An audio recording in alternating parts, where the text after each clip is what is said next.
Put your hands together for your next act, Baza!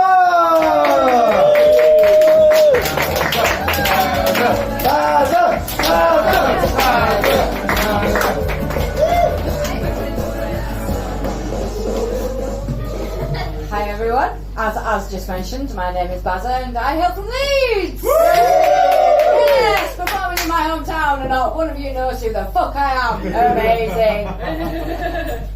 It's all lies, I'm from Bradford.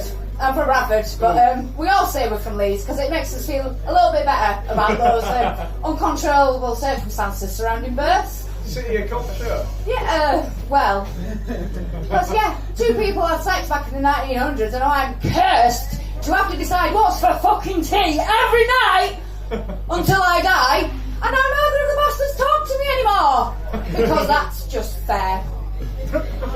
So, anyway, right, this is all new material for you tonight. So, I'm going to have to keep checking notes, which I know is highly unprofessional, but look at the way I'm fucking dressed. So, right, where are we? Yes.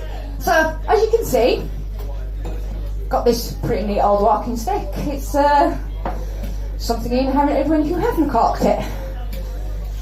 Again, lies, I am actually disabled as shit, so if I fall over, please laugh, because we will all feel better about it. Believe me. Anyone else disabled while we're here? I know two of you are. Yeah, go on, give us a cheer. Yay! Disability is amazing. Unfortunately, being disabled, it comes hand in hand with a lot of mental health issues, like depression. Everyone experiences depression in this room, I'm guessing. Yeah, that kind of goes hand in hand with being a comedian. Anyway, for those that don't quite understand, everyone always thinks, oh, depression is you're always miserable all the time. And it's really not. You get some days where you are absolutely on top of your game, top of the world, nothing could go wrong. Ryan Reynolds has just hammered down your door asking if you're looking for a sugar daddy. Yes, I am, my friend, come on in. Other days, you're not interested in anything, you don't want to do, no existence is futile, what's the fucking point? And then you get your really manic depressive episodes, right? And for those that don't know what that is, this is the best situation I could think of that describes those. So I'm going to let out for you. And with it being Easter weekend, this is a great example. It's Thursday before Good Friday. It's 3 minutes to 5 and you're on a Zoom meeting because the start of the new tax year has just begun and you've had to go through all the new budget with everybody. And Keith from admin has just asked, can we go through it from the top? I didn't understand. 3 minutes before you're going to clock off. God damn it, Keith! You get home, kids at trashed house, wife's still in her pyjamas, standard. Oh, for God's sakes. Right, I'm going to have a takeaway. I'm going to treat myself. Just been paid early, did overtime last month, so I'm feeling a bit flush. Let's get something a little bit different, yeah? A little bit more pricey than what we're used to. So already you're feeling a bit better. Oh, we're not going for usual shit, burgers and chips and pizzas. We're going for something dead posh. Let's go for Greek this time. Ooh, yeah, sounds good, brilliant. Anyway, turns up, £15 more than what you usually would have spent on a takeaway. And you're so excited for it. And it's shit! That buyer's remorse of a shit takeaway you've never had before, that is a manic depressive episode. Don't know about anybody else, but a takeaway's come quite a luxury on our house at the minute. Don't want to brag about my own wealth, but I had the heating on for half an hour today. But it was the electric blanket that did me in, so it's like I want a fucking bailiff knocked on the door. So, swings around about. Forgive me. God, I wrote so much shit. Right, okay, so, how's everybody's Easter weekend going? We're having a good time. So, I know a little bit about Easter because I went to Catholic school, if you can tell. I noticed it's a bit of a theme with girls that went to Catholic school, to be honest. It's the fishnets, they give it away, really, isn't it? So, in school, that's when I discovered metal. That's when I got into metal. And I found out I was not allowed to class myself as a metalhead because the metalhead community found out that I also liked NSYNC. So they were like, nah, get out, you're gone. So I was like, okay, bye, bye, bye. Gatekeepers, love it. See, nearly fell. Nobody laughed. You weren't listening. So yeah, and I come from a Catholic Irish family, which is a big deal. So I started listening to things like Judas Priest, Metallica, Iron Maiden, and all this. So my nana Jenny goes, that's the devil's music. You need Jesus in your life. Listen, woman, I've just spent 6 years staring at a naked guy nailed to a piece of wood, eating his body as bread, drinking his blood as wine, and learning that he sacrificed himself for all of mankind's sin. You tell me that's not metal as fuck. What was I supposed to do? Honestly, what were my choices in life? Anyway, where were we? We got off track. Easter. Yes, sorry, Easter. Long story short, we all fucked up. Jesus died. A few days later, he rose from the grave, so he obviously didn't do a right good job of that. I'll be honest, my theory is he rose from the grave because of all that yeast. You know, because of the bread his body was made out of. And that apparently is classed as blasphemy, and that's what got me kicked out of Catholic school. Surprise! I always thought it was because I want a boy.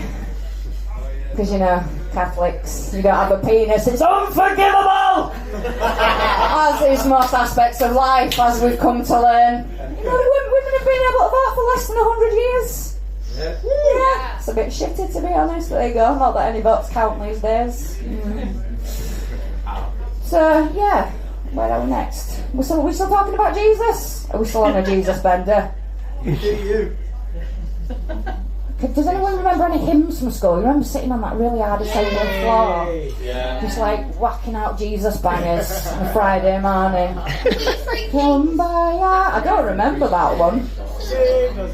Spring chicken. Must have blocked off. Alright, there we go. Anyway. Speaking of the church, I got married last year. I got married on Halloween. That'll come as quite a shock to the room. I've been with my husband for about 7 years now. And a good 4 years ago, before they even proposed, he's my first husband. I'm his third wife. Wife number 3, okay? So I said to him, before he proposed, if you marry me, I want you to know the only way out is death.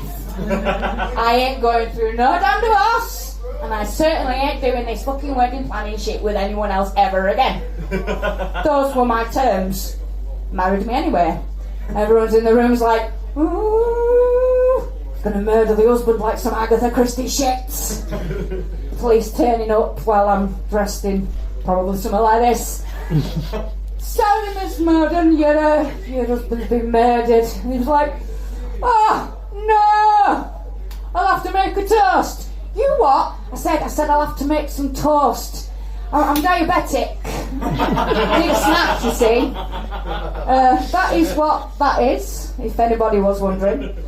It's not some fancy new tagging device supplied by Bradford Metropolitan Police. I know what you were all thinking, I am from Bradford after all. But no, that device is in my boot, where it's always been. I've got one more. If you would like one more. I foster cats for a living. That is my main job. I do many things on the side, but the main thing is looking after cats. And as a result, I now have 11 cats of my own.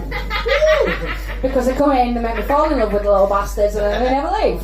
And I had probably the most chaotic morning of my life the other week.